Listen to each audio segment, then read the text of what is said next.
Baik, pembahasan kali ini mengenai unsur-unsur tindak pidana atau apa namanya, unsur-unsur atau anasir-anasir di dalam suatu delik, suatu tindak pidana.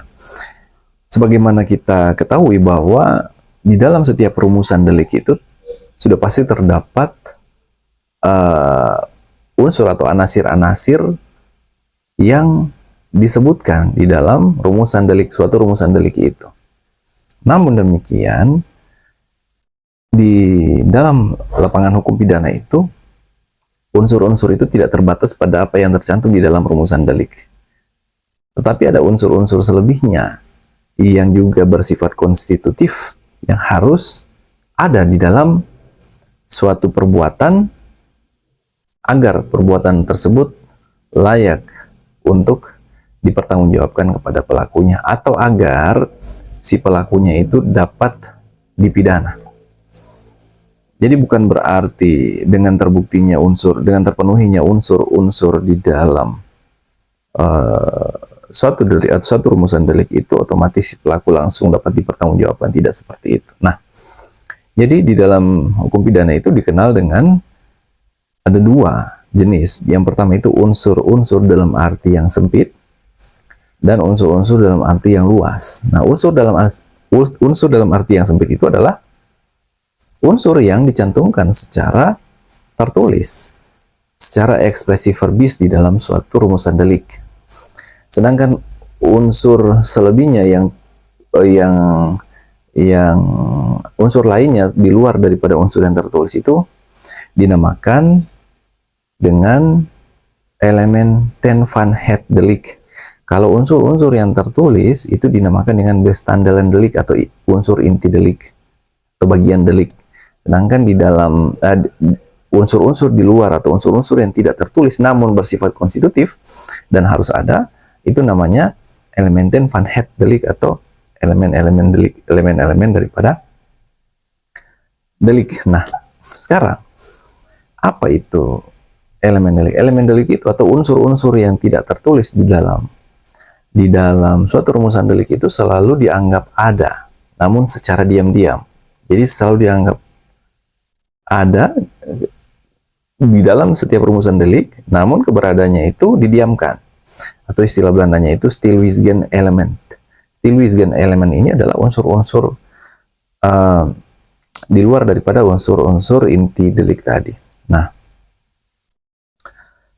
lantas apa saja itu unsur-unsur apa saja itu elemen-elemen delik itu? Nah, elemen-elemen delik ini adalah unsur-unsur konstitutif yang diambil dari ketentuan umum atau Allgemeine Beschouwing atau ajaran-ajaran umum atau asas-asas hukum umum atau yang dikenal dengan Allgemeine Rechtspraak.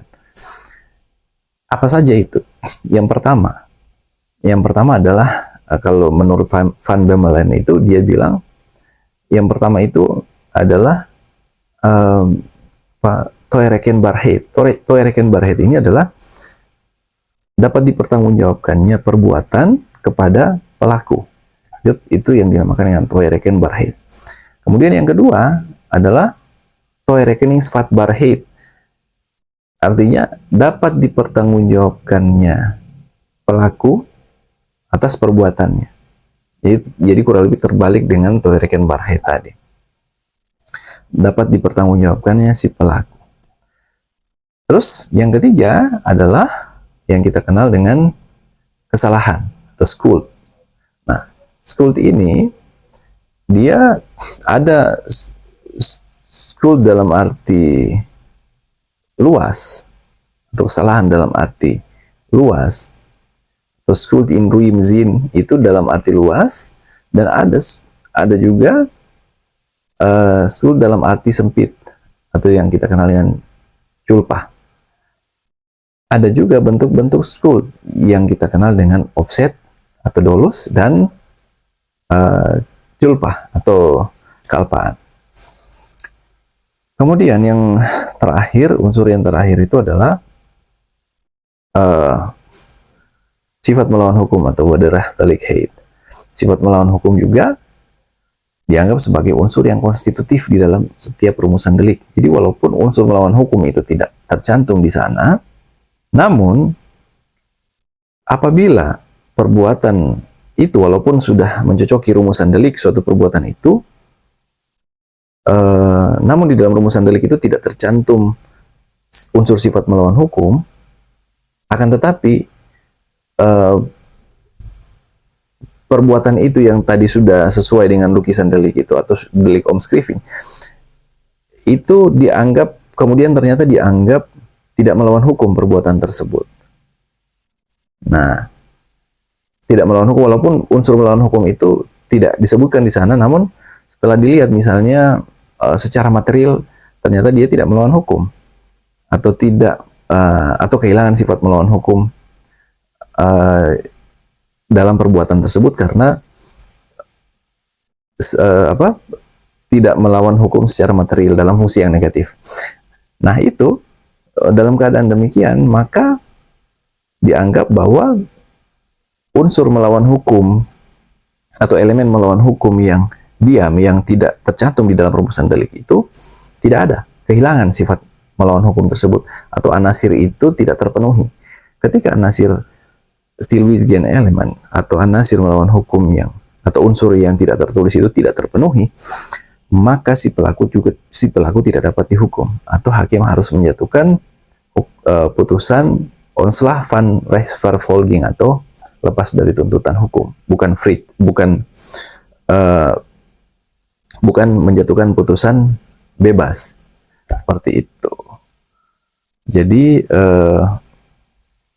itu apabila unsur-unsur inti delik ini terpenuhi, namun unsur selebihnya atau elemen delik itu tidak terpenuhi, maka seseorang itu, si pelaku itu harus dibebaskan.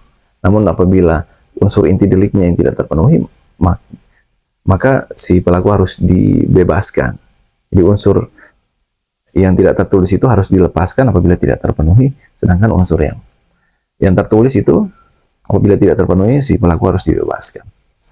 Ini demikian perbedaannya. Nah, sekarang itu juga akan berpengaruh kepada beban pembuktian daripada jaksa penuntut umum. Tentu saja jaksa penuntut umum hanya membuktikan unsur-unsur inti delik tadi atau bestandelen delik itu saja yang dibuktikan oleh jaksa penuntut umum. Sedangkan unsur-unsur yang tidak tertulis itu tidak perlu dibuktikan oleh jaksa penuntut umum. Namun demikian, apabila terdapat keraguan-raguan bagi hakim dalam menilai apakah unsur diam itu ada atau tidak, maka hakim akan melakukan pemeriksaan terhadap unsur tersebut, unsur-unsur yang tidak tertulis tersebut. Apabila setelah melakukan pemeriksaan hakim masih menimbulkan keraguan, masih juga ragu terhadap ada tidaknya unsur tersebut, nah di sini ada dua pendapat. Pendapat yang pertama mengatakan bahwa apabila hakim masih ragu terhadap unsur itu, maka dia harus menjatuhkan hukuman. Pendapat ini salah satunya dari Pompe mengatakan bahwa dia mengatakan bahwa unsur yang diam itu, contohnya unsur kemampuan bertanggung jawab misalnya, itu selalu dipurbasangkakan, jadi selalu dianggap ada oleh hakim karena setiap orang itu dianggap normal oleh hakim, kira-kira begitu. Sehingga ketika seorang itu diadili, dia berangkat dari suatu purbasangka Vooronderstelt. Vooronderstelt ini adalah purbasangka yang dimiliki hakim terhadap kemampuan jiwa daripada si pelaku. Jadi hakim menganggap si pelaku ini adalah normal dan dapat dipertanggungjawabkan. Kemudian setelah di dalam persidangan, hakim melihat bahwa ada keraguan bagi hakim bahwa orang ini dapat bertanggung jawab atau tidak. Misalnya si hakim melihat bahwa orang ini ternyata ada kelainan pada mentalnya misalnya atau pada jiwanya di dalam persidangan. Nah, itu hakim akan memeriksa lebih lanjut. Nah, menurut Pompe, itu apabila hakim masih ragu, maka dia harus menjatuhkan putusan penghukuman. Jadi seperti itu. Nah, tapi mayoritas pendapat itu sebaliknya. Mereka bilang apabila hakim masih ragu terhadap unsur-unsur diam itu, maka si pelaku harus dibebaskan berdasarkan prinsip in dubio pro reo. Prinsip in dubio pro reo, apabila ada keraguan, maka harus dipilih yang paling menguntungkan bagi terdakwa. Jadi seperti itu untuk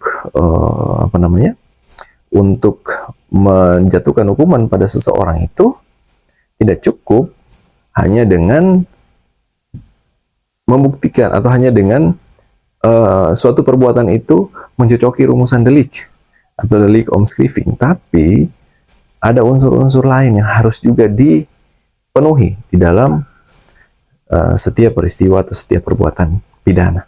Demikian, terima kasih.